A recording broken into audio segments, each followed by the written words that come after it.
Salut à tous, aujourd'hui on va parler d'un film japonais des années 70. Mais oui, on va bien parler de toi, héros de tous les enfants. Je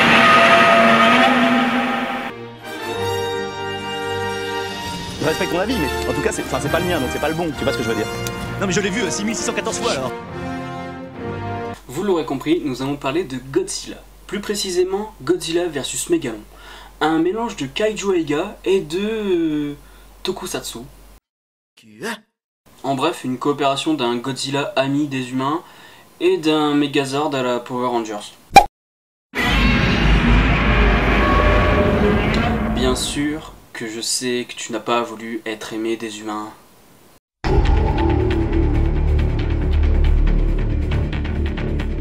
On suit le parcours de 3 personnages, dont un qui est ingénieur et qui a inventé un robot. Une société secrète sachant cela, ils enlèvent les 3 personnages, ils invoquent Megalon, et de là, Godzilla et le putain de Jet Jaguar qui est le robot doivent affronter Megalon. Ce film a donc été réalisé en 1973 par Jun Fukuda. Et il est vraiment incohérent. Et en plus de ça, il est mauvais.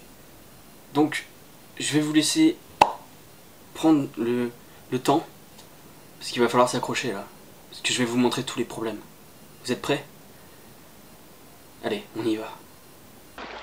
Même cette scène est chiante, elle est trop longue. En résumé, vous devez savoir ça.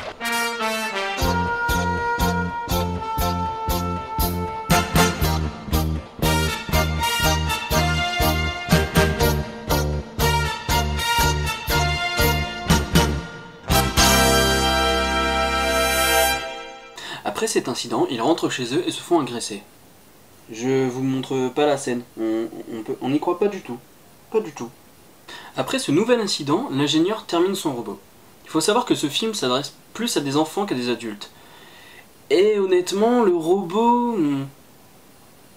Enfin, il s'adresse pas à des enfants.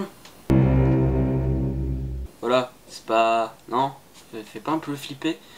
Donc, en parlant d'enfants, après l'agression, on se dit que l'enfant, il va rester chez lui. On va pas le laisser sortir tout seul. Hein, ce serait pas logique, franchement, ce serait pas logique du tout.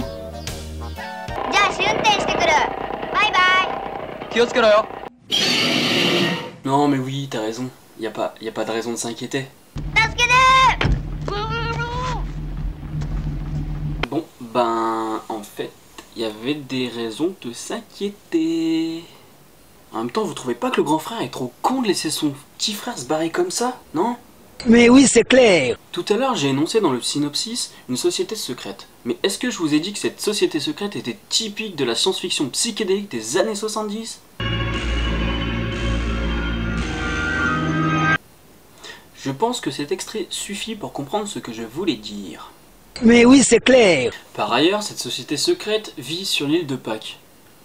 Ou dans des souterrains. Ça encore, j'ai pas très bien compris. Alors pour moi, l'île de Pâques, c'est ça. Pour Jun Fukuda, l'île de Pâques, c'est ça.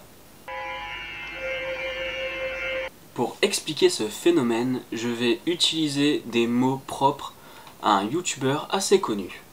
T'en as trop pris, gros. Revenons à l'histoire.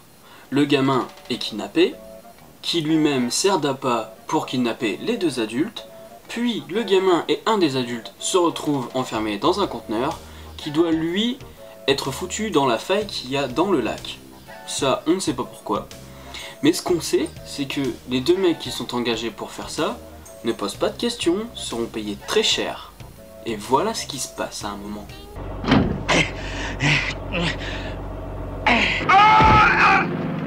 Les 2 mecs chargés du boulot ont buté le mec qui doit les payer.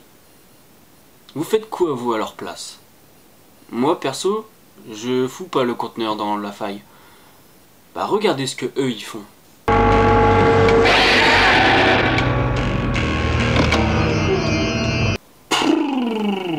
Alors.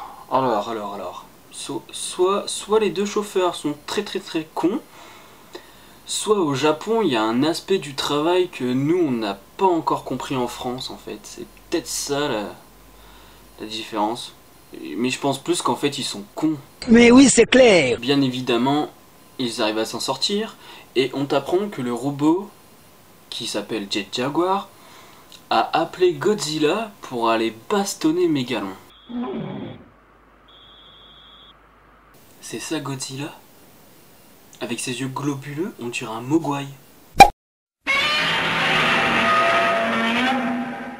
Donc Godzilla part rejoindre Jet Jaguar, qui désormais, on ne sait toujours pas pourquoi, réfléchit par lui-même. Il a sa propre intelligence en fait. Une intelligence artificielle en soi. Et ben regardez ça. Et 40 ans plus tard, c'est l'un des pays les plus développés en robotique. Non mais sérieux, en robotique. Donc ce robot Jet Jaguar intelligent se fait latter la gueule par Mégalon et un autre monstre qui arrive de nulle part. Et il fait quoi Godzilla pendant ce temps-là?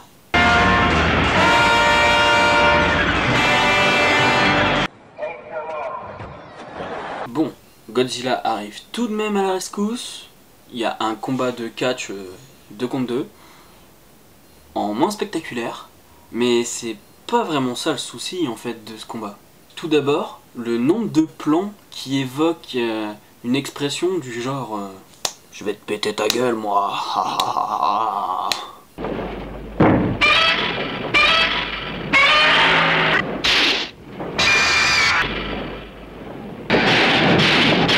Deuxièmement, le pire problème des combats, le son, les putains de bruitages. Alors pour ça, je vais citer Bresson. Oui, parce que j'adore faire mon intellectuel, vous voyez.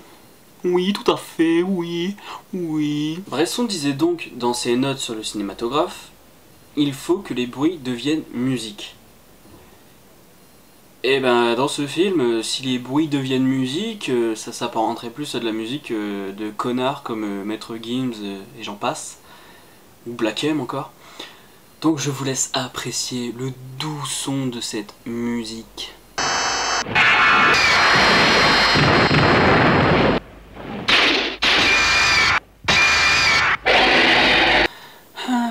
Après cette douce mélodie, le combat se termine et Godzilla et Jet Jaguar se serrent la main.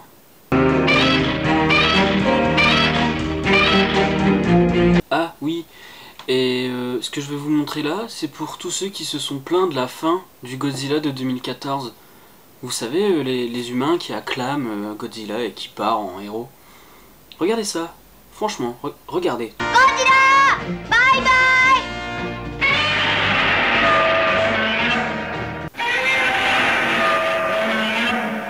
Oui, t'as raison. Je pense qu'on en a assez dit. Voilà, c'est la fin de cette critique. J'espère que vous avez apprécié ce format que j'ai essayé de tester. N'hésitez pas à partager, à commenter, à mettre des pouces verts, des pouces rouges. Enfin, les pouces rouges, j'aime bien qu'on explique pourquoi aussi. Mais n'hésitez pas à partager, etc., etc., etc. Salut!